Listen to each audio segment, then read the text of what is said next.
I've seen this among the Antifa and anarchist groups posting that liberals want to allow neo-Nazis to use free speech and fascists should be allowed to threaten minorities and recruit more people.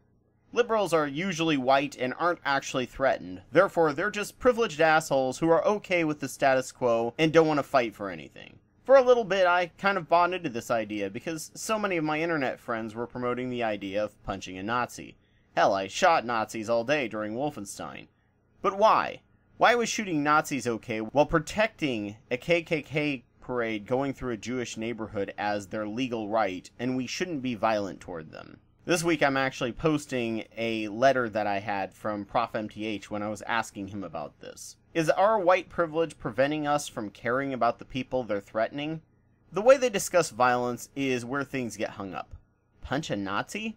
Well, first off, let's define Nazi. It means a group that believes in racial superiority and ethnic cleansing, or at least ethnic removal. This is a disgusting ideology, but what will punching this person out of the blue do unless you're wearing a mask and run really fast? Prison. And he can smugly watch a dumb cuck liberal carted off to jail as his sting and blood makes him feel righteous. And now you can't vote if your state considers that a felony. Even if you wear a mask, it will just get the person more publicity and views, and sometimes more sympathy. It makes the person a hero or a villain depending on who watches them. Cracked had a discussion on one of their podcasts about Milo Yiannopoulos, Richard Spencer, and Ann Coulter. Three vile beings who care more about being popular than about being honest or truthful. In the public eye, the opposite of love is not hate, it's obscurity. Even if you're viewed as a villain by a group, you will still be famous and well known, and some people will make a lot of money off of being hated. It's how Spencer and Yiannopoulos got their fame to begin with, by being utter shits and tricking people to feel like it was their moral duty to speak up against them, which generated tons of clicks and views from both sides until they made the top of the Google search list. Had they been ignored, they would have sank to obscurity and ignored as the sad little sociopaths they are, but they know how to play the system and break the internet, just as how Trump was able to do with this election. Aim the spotlight on him no matter what by saying the most offensive things. He won. That's what trolls do. Every villain will also be viewed as a hero by a certain group. And if they can click with a certain group that hates or feels disgruntled against the same people he scapegoats, his terrible ideas will spread. He made the ideas of white supremacy seem cool. Without the internet attention, his ideas would have never made it out there. Now he makes money off of hate of the left and hatred of the right for the left. The punching a Nazi meme was a common propaganda piece during World War II. Superman, Batman, Wonder Woman, Captain America, all punching a Nazi or even Hitler. It was during a period where the Nazi Party was in control of Germany and was invading other nations. The reason we were fighting them was specifically because they were invading other nations. If it had just been the concentration camps, we probably wouldn't have done that much about it. The Nazis would have hung out killing minorities, and we would have given them a stern warning on human rights. Maybe, but that's about it. We wouldn't even accept their shipload of Jews Hitler paid to deport because we were so anti-Semitic, who he ended up having gassed. Hitler was also inspired by our eugenics program to do what he did. By that logic, just punch an American. It wasn't until we invaded that we saw the horrors of the camps that we began to lump all the racist problems on them as well. What makes a Nazi is a member of the National Socialist Party with blind nationalism, white supremacy, a belief in racial genocide, racial purity, homophobia, culling of people with disabilities, and the drive to invade other nations. The majority of Trump supporters weren't Nazis. They were scared nationalists who were afraid of change. The pro-punch-a-Nazi left uses the fear of urgency that there are Nazis at the door and we should be out in the streets violently making them afraid to expose their ideas to the public. Therefore, we have to stop them while they're still weak. This is the exact same fear of Muslims at the door that led to the Iraq and Afghanistan war that we can't get out of. Nazis have been marching in America for years. This is not new. The armed marches are new, which is why the ACLU is now changing its position. We just mocked them and counter-protested them peacefully in massive numbers like we're doing now, showing everyone what sad, pathetic people they are. What is new is the president, elected mostly by sexism, misplaced rage, and apathy, is making these Nazis feel like they are now free to use violence, and the tiny vigilante left using violence against people using their free speech is making them feel martyred and at war. They are a distraction from systemic racism which can only be fixed by voting in every state and local election for the people who hire and fire the cops and prosecutors and who fund public defenders. All three having a much bigger impact on black lives than a pathetic small group of racists, estimated to be between 5 to 10% of the nation at best. White supremacists fought against and killed Nazis too. White supremacy ebbs and flows with every generation. We have beat them back every generation. There have been 5 incarnations of the KKK, and they go from prominence to a sad, pathetic fringe group again and again, not by using vigilante violence, but by bringing attention to them so they're actually prosecuted by the police when they do terrible things. The people who voted for Trump were for the most part not Nazis. There were some white supremacists. Most of them were scared people who had lost a lot of their white privilege and had been told lies about Sharia law spreading and Mexicans taking their jobs, neither of which are even remotely true. They didn't do it out of really racial superiority. They did it out of mostly blind nationalism. Systematic racism is a much bigger danger than white supremacy, as it seems so benign and out of sight and out of mind, except for the people being directly affected by it. There are 3 types of violence: violence against an individual, violence against a group, and violence against a government. All 3 of these will get you in jail, whether you're on the left or the right. It doesn't care if you're a Nazi or middle-of-the-road American. If you do any of these things, you will get charged.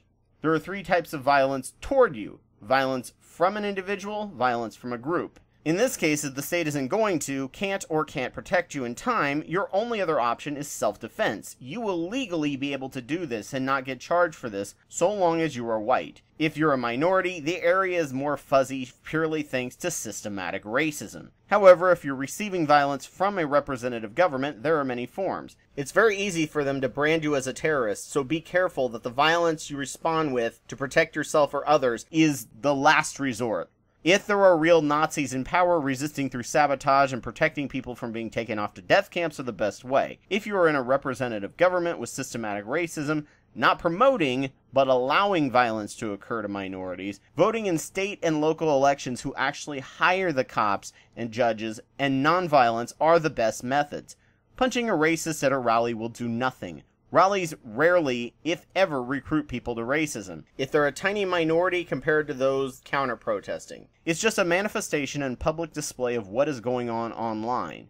If you want to prevent the recruiting efforts, you will have much more impacts by joining anonymous and disrupting their electronic reach than showing up physically to a rally and trying to start a fight with every racist. Internet companies are now denying them a voice on the internet, which they feel they should not have the right to have, and the government should treat it like a public utility and give people due process, but until that point they are making great efforts to disrupt the recruitment efforts raised by the level of counter-protesting and the tragic death of Heather Heyer. There are multiple kinds of non-violent methods you can use: civil disobedience, sit-ins, teach-ins, voter drives. All of these things were non-violent and made real, though slow, change. The Black Panthers took a different direction and used the threat of violence without actually resorting to violence to protect black people from cops, by following the legal rules of standing nearby a cop, busting someone with a gun pointed straight in the air or down on the ground to let them know that if they got violent with the suspect, they too could face violence. In the age of digital recording, we assume that cameras would reduce cop violence. It doesn't seem to have increased any convictions, though, because people still don't view state and local elections as essential to end systematic discrimination, and we still keep hiring racist cops because old, scared people vote and have rules to let them off the hook until we take it seriously. The last violent movement from the left in America was Weather Underground, and that ended up hurting the left, and the right used it as a law and order campaign to prey on people's fears. Many people voted initially for the Nazi Party because the leftists were really violent, and they hoped that the Nazi Party would put a stop to the violence. This is not to be confused with the bombing that led Hitler from turning Germany from a democracy to a dictatorship. I'm against escalation, which is what the left getting violent will cause. The Spanish Civil War and the rise of Hitler are very powerful examples of what happens when the left goes violent and the right get even more emboldened to get violent, and they believe might makes right, while the left believes ends justify the means. Violence begets violence. There is a third way, but our schools failed to teach that because critical thinking and civics were stripped out of our schools during the Bush years. Punch a Nazi, while a fun slogan, is a nonsense argument in this modern age and system of government. As much as it made my reptilian brain happy to see Richard Spencer get punched, it was distracting from systematic racism. He should be a fucking nobody. Ignore him. Systematic racism is way worse and way more persistent, but way more boring. And the long, hard slog we have ahead of us to end it through nonviolence, civil disobedience, and local civic engagement in voting in state and local elections so they will stop hiring racist cops. You can punch a Nazi all you want in your fantasies. If you see someone getting violent driven by racism, jump in and defend the people they're attacking. But sadly, real change is so much more boring. If we can punch Nazis out of the blue, just for speaking hate, then a pro-lifer can punch us. According to a pro-lifer, we are harming people every day, and they are 100% sure they're right, and we are just as bad as the Nazis. The rules exist to protect everyone, us included. Now, working to ensure these protections are extended to everyone regardless of race and gender is going to require some serious legislation fights and voting in every election, state and local, who can hire and fire cops and prosecutors and provide sufficient funding to the public defenders. This problem will get solved. Americans will come together, laws will be enacted, and we will pat ourselves on the back for beating Nazis, so now we can go back to ignoring systemic racism. Just a note, no minds were changed by people punching Nazis in Charlottesville. No lives were saved by punching peacefully protesting Nazis in Charlottesville. Nothing was changed by punching Nazis. Peacefully standing up to them and rallying against them changed minds in America. The violent know only violence and desire martyrdom more than anything. Just like an ISIS member wanting glory, they don't know how to deal with peace. Peaceful people were hurt and injured because these Nazis showed their true colors to the world. They always do. It's how every iteration of the KKK was taken down. By the nation seeing how different we are from them and just how terrible they are. When they go low, we go high. Hello, thank you so much for watching. Please like, rate, and subscribe. Also consider supporting me on Patreon. Today's blog post involved a letter that I got in response from Prof MTH about the difference between hate speech and threatening speech that the Supreme Court has used when it comes to defending the KKK's rights to march through Jewish neighborhoods. Thank you.